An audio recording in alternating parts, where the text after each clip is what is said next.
Morning guys, আশা করি তোমরা অনেক অনেক ভালো আছো, সুস্থ আছো। আর welcome back to my channel Bhumi's life.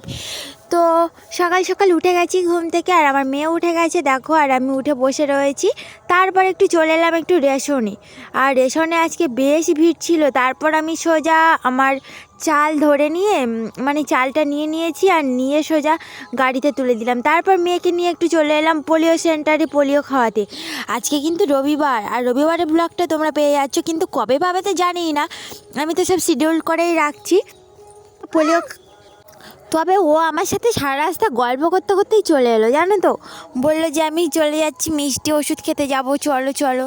তো আমি ভাবছিলাম ওকে খাওয়াতেই পারবো না, কিন্তু এখানে এসে দেখলাম অনেকে খাচ্ছে দেখে ও রাজি হয়ে গেল, আর ও পোলিওটা খেয়ে নিল টপ করে। তারপর এখান থেকে মাসিমণিরা একটা করে ওআরএস দিল, আর দিয়ে আমরা এবার বাড়ি চলে যাবো। আর দেখো এই হসপিটালটা নতুন হয়েছে, একদম দারুণভাবে তৈরি করে নিয়েছে, আমাদের বাড়ির কাছেই একদম। যাই হোক, চল এবার বাড়ির দিকে রওনা দিই, বাইরে খুব রোদও উঠেছে। তারপর বাড়ি এসে দেখো এই কাজটা আমি সেরে নিচ্ছি, ঝাঁটা বানাবো। প্রথমে খেজুরের মানে এই যে ডালগুলো বা ডেগোগুলো আমি কেটে নিয়েছি দা দিয়ে, তাও অনেকবার আমার কাটতে গিয়ে আমি আর মা কাটছিলাম একসাথে, কাটতে গিয়ে হাতে কাঁটাও ঢুকে গেছে, খুব বাজে অবস্থা। আবার মা আবার বের করেছে সেফটি পিন দিয়ে বার করে, মানে খুঁটিয়ে খুঁটিয়ে, তাও পাচ্ছিল না, অবশেষে বার করেছে। আর আমি এগুলো তাই জন্য আমি সুন্দর করে এগুলো সেফটি পিন দিয়ে দেখো আরও চিকে নিচ্ছি, কারণ এগুলো বাড়ির ঘরের মধ্যে ঝাঁটা হবে। আর এগুলো আমাদের কলকাতাতে প্রচণ্ড দাম, প্রায় 50 টাকা করে বা 60 টাকা করে। তাই জন্য কেন ফালতু ফালতু টাকা খরচ করব, বাড়িতে যখন গাছ রয়েছে। তাই জন্য আমি একদম খরচা বাঁচিয়ে দিলাম 50 টাকা। তাই জন্য এগুলো কেটে নিচ্ছি চিকে, এগুলো এখন রোদে দেবো, দিয়ে শুকনো হবে। তারপরে ভালো করে বেঁধে নিয়ে তরি তলপা গুটিয়ে নিয়ে সোজা চলে যাব পিয়ালিতে। তাই জন্য কয়েকটা কেটে রেখেছি, বাড়ির জন্য কটা রেখেছি, মায়ের জন্য। মাও বলছিল আমারও কটা লাগবে, আমারও করে দে কটা। তাই জন্য আমি সবগুলো কেটে নিয়েছি ছোট ছোট, পুরো ঘরের ঝাঁটাগুলো যেমন ছোট ছোট আকারের কাটানো থাকে দোকানের মতন, ওরকম দা দিয়ে কেটে নিয়েছি। আর কেটে নিয়ে এখন বানিয়ে ফেলবো। তো তোমরা সাথে থাকো, আর আমার ভিডিওটা কেমন লাগছে অবশ্যই কমেন্ট করে জানাতে একদম ভুলে যেও না বন্ধুরা। তোমাদের কাছে এইটুকু রিকোয়েস্ট থাকলো, আমি এখন বাইরে বসে বসে এই কাজটাই করছি।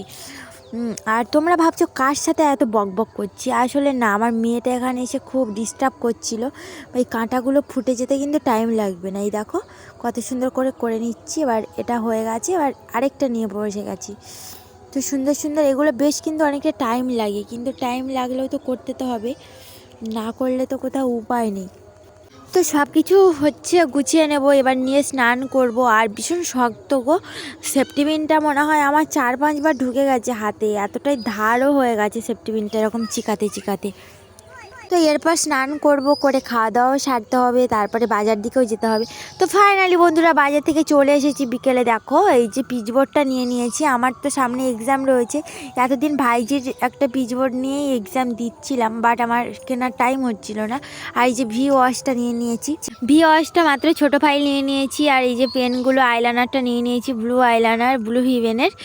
এটাও এখানে প্রচণ্ড দাম নিল কেন কে জানে। তারপরে এই যে বাজার থেকে দেখো কি নিয়ে এসেছি, এখানে রয়েছে জিলিপি, আর এখানে রয়েছে দুটো হাঁসের ডিম, ঠিক আছে। তো খুব সাবধানেই রেখে দেবো, না হলে ফেটে গেলে আমার মা আমার পিঠে ফাটিয়ে দেবে। ঝুরি ভাজার প্যাকেট নিয়ে নিয়েছি, এখানে আলু নিয়ে নিয়েছি 2 কিলো আলু। আর এখানে দেখো সবজি রয়েছে, বাঁধাকপি, বেগুন। আমাদের এদিকে বেশি দাম নেই, কিন্তু ফুলকপিটা প্রচণ্ড চড়া দাম। আর আলুটা আজকের বেশ দাম নিয়েছে, একটু বেড়ে গেছে দামটা নাকি, ওই কোন দিকে বাইরের দিকে নাকি কোথায় প্রচণ্ড পরিমাণে বন্যা হয়েছে, তাই আলু 24 টাকা করে নিল। আর আমি জিলিপিটা নিয়ে আসা মাত্রই আমার মেয়ে বের করে নিল, দেখো। ফাইনালি রাতের খাওয়া দাওয়ার পর্ব, বেগুন ভাজাগুলোর অবস্থা দেখো ভেঙে ফেলেছি সব আমি করতে গিয়ে, তাড়াতাড়ি করে নাড়তে গিয়ে বেগুনের অবস্থা একদম ছন্ন ছাড়া অবস্থা। আরও একটা তরকারি হয়েছে, সেটা হলো বাঁধাকপির ঘন্ট। আজকের আমি যে কটা তরকারি করেছি মানুষ মুখই দেবে না, আমি তো মুখ দিতেই ইচ্ছা করছে না দেখে। আর তোমরাও যে কি বলবে কমেন্টে, সেটাই ব্যাপার। আর এখানে তো ভাত তো রয়েছে, ভাত বাড়া চলছে। এখানে একটা কাঁচা লঙ্কাও বের করে নিতে হবে, বাজার থেকে নিয়ে এসেছি টাটকা, কিন্তু তরকারিটা তো একদম বাজে লাগবে সেটা বোঝাই যাচ্ছে। তো এবার ভিডিওটা শেষ করছি, আর আমার ভিডিওটা ভালো লাগলে অবশ্যই আমার চ্যানেলটিকে সাবস্ক্রাইব করতে একদম ভুলে যাবেন। এখানে বাঁধাকপির ঘন্ট দিয়ে শেষ করছি। Good night all.